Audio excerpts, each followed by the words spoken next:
Hey everyone, it's Lexie. So today's gonna be actually probably one of my favorite videos to film, and it is a unhaul. So these are books that I've accumulated over the past, I want to say, year or so, because I think I did my last unhaul February last year actually, so it's like 1 year. So these are books that I either have lost interest in or I've read them and didn't like them. So I have like a good handful of books here, and so what I'm gonna do is I'm gonna take them to Half Price Books, which is like a used bookstore where you can get store credit or cash. So I'm gonna look around there for some books that I have in mind. So I'm actually taking it tomorrow. So yeah, in the meantime, I'm just gonna go through all of these and just talk about them really quickly. So yeah, without further ado, let's get started. So this is one actually that I've read, I just have an extra copy of, and it is Mean Streak by Sandra, and I read this over the summer and I really liked it. I just have a, like, it's actually right there, so it's like a regular size paperback, but this one is like the mass market one, and I don't need 2 copies, so it makes it easier for myself, because this one I was like, I have 2, I can just get rid of the mass market paperback because I don't really like reading these anyways and how they look on my shelf. So this is a book that I did not finish. I tried to read it last year, and I know when this book came out there was a lot of hype surrounding it, and it is The Opposite of Loneliness by Marina Keegan, and this is just basically a collection of her short stories that she wrote, and she was someone who, what school did she go to? Yeah, so she actually went to Yale, and the day of her graduation, she ended up dying in a car accident. So this is like her collection of short stories, and I guess she's known for her little speech that she did that was, she's known for her short story that's The Opposite of Loneliness, and I actually really like that one, but I didn't think her writing was that spectacular, and a lot of the stories that she has in here I just did not like. So I got maybe to the second story and I was like, no, I don't really like this. So yeah, this is one hopefully someone else will really enjoy, because it wasn't something I think was for me. So this is one that I'm actually sad to get rid of because I love this author, and it is Black Dove, White Raven by Elizabeth Wine. I read this over the summer, and Codename Verity is like one of my favorite books of all time. So this is one that takes place in the 1930s, and I just had a lot of problems with it. I'll link my review. If I have reviews for these, I'll link them down below. But yeah, I just did not like this one. I felt like the mother character in here was very naive, and there was like all these like trigger signs for like bad things happening, because they are Americans that are moving to I want to say Ethiopia, and yeah, the mother was just very juvenile, and it was really irritating, and I just didn't like any of the characters. And yeah, I'm really sad to put this one on here, but it's something that I didn't enjoy, and I know it's something that I'm never gonna pick up again. So this is one that I read pretty recently, and it is Red Rising by Pierce Brown. And I was like, my goal has been to get through all of my books that have been on my TBR shelf for a while, and this was one of them, along with 2 other ones that you'll see on here. And yeah, I just did not like this one. I found aspects of it to be problematic in terms of how it treated its female characters. I didn't think it was that, like, I like the general premise of it about like people are based on the color system that they're a part of, and he goes undercover as Gold, which is like the elites of the society. And I don't know, I found him, the main character, to be very arrogant and just like, I don't know, like I didn't like him. Some of the stuff that happened in here, I felt like they weren't really believable. So yeah, I was looking forward to starting this because I've heard so many great things about it, but yeah, I don't think this series is for me. So again, these are 2 that I wanted to read just to know if there were ones I wanted to get rid of, and they're both by the same author. The first one is 1+1, and the other one is The Last Letter from Your Lover by Jojo Moyes. So these were ones that I read January and then February here, but I just didn't really like these ones. They were like supposed to be love stories. This one I did have aspects that they include affairs and cheating, and like people who are totally okay with that, and I just did not like that aspect of it, and just how like they didn't even bat an eyelash at it. And like cheating in my books is never okay, even though they try to justify it in here. And this one, like, this one was cute, but it wasn't anything special. Like I wasn't attached to any of the characters. Again, with the main character here, is she's like a single mother, and she's trying to help her daughter essentially go to a really good school, so she's competing in like a math Olympiad or whatever to raise money for that. So but the mother in here was very, again, naive, and she was just like, you know when someone's just so optimistic that they just come off like ditzy and daft. Like, this is how I viewed that character, and it was just really predictable in terms of like everything that was going to happen. And then this one I also found problematic. So yeah, I'm getting rid of these two books because I just did not like them, and they don't live up to Me Before You in my eyes. So this is one that was one of my Tales and Teacups book club picks. I want to say November, and it was Burial Rites by Hannah Kent. This is one I've heard so many great things about. It's loosely based off of Agnes, who was the last person to be beheaded in, I want to say, the Netherlands. Oh no, Northern Iceland. I always get that mixed up. But yeah, so this is based off a true story of the woman who is the last person to be beheaded in Iceland, and just kind of that story from there. And I think the concept of this could have been really interesting, but the way the author chose to go about it, like, it just dragged on. Like, she would do like the last like 50 pages of the book were literally just info dumpy, and yeah, I just found aspects of it to be just like kind of drag on, and I got to the point where I was like, I just need to finish this because I'm not enjoying it, which was really sad because I did find the premise to be very interesting, and it could have been executed a lot better than what it was in here. So this is a book that I've had a lot of trouble with, and it is Against the Tide by Elizabeth Candid, and this was featured in one of the worst books of 2017.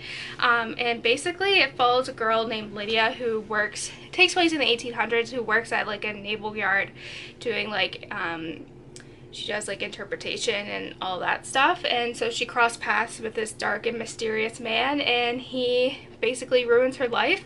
And there were so many aspects in here, just not only how this man pushed his religion on her, but just how, I don't know, like there's so many things. I do a better job at articulating it in my Goodreads review, which I'll link down below because this made me so mad.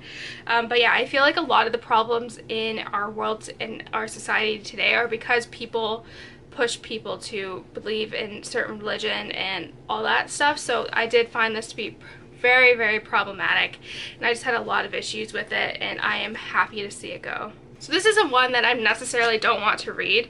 It's the edition that I got it in. So if you recall, I got the large print edition. So you guys could probably read it from there. But it's the large print edition of Pretty Girls by Karin. And I really want to read this, but I'm never going to read it when the font is like this. I'd rather just go to the library or check one out on my Kindle from the library, and then if I like it I can purchase it later on. But I'm just not gonna, like, it's just completely unrealistic for me to read a book with a font this big, and I think someone who needs the font a little bit bigger, I think, would appreciate it more than myself. So yeah, this one I hope it finds a new home, because yeah, I hope someone who needs the larger font will enjoy this a lot more than me, because yeah, I'm really excited to read this, but I'll probably pick it up at the library beforehand.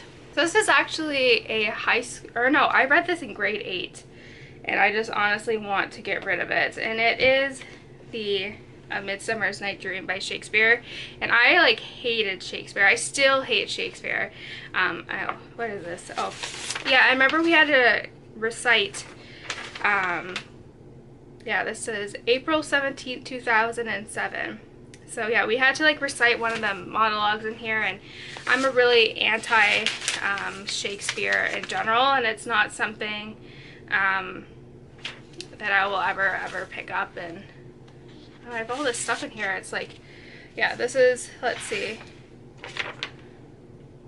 Yeah, like I'm not a big Shakespeare fan, and I will never pick this up because it was just weird. So this is one that I read this time last year, and it was Everything We Keep, and it's about a woman whose husband or fiance has died, and she's kind of struggling with her grief, but then there's also like no body was recovered in like the boating accident that had happened, and she's kind of approached by someone who's saying maybe like he's not dead, like something else has happened.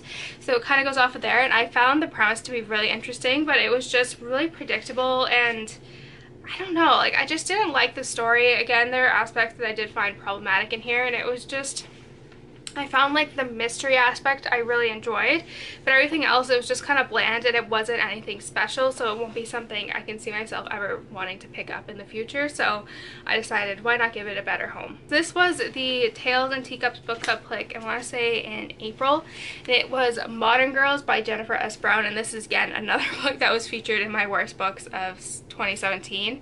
And given by the title, I thought it would have this totally like feminist vibe to it, but instead it was just like, I don't know, like it takes place in 1935 New York, and it follows like a mother and daughter and just kind of their different things. And the daughter, Dottie, just irritated the heck out of me, and she was just so, like, she had so much potential to do so much more with her life, but she was just so dead set on like finding a boyfriend, and like was more kind of self-centered in that way. And her mother was so selfless and wanted to do everything, sacrificed everything for the sake of her children. So I don't know, like it could have been so much more, and I wish it had like a feminist twist to it. But yeah, Dottie just made me roll my eyes, and just how immature she was, and it was just, I was really frustrated with this. It made me really mad, because I was like, it's gonna be a good feminist book, but nope, not the slightest. So yeah.